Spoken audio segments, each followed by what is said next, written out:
This one's taken from my latest project titled Sue.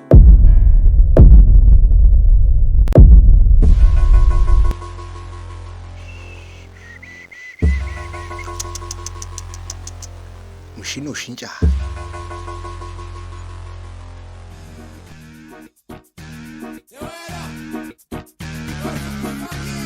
Azokuhlalisa ka yabo.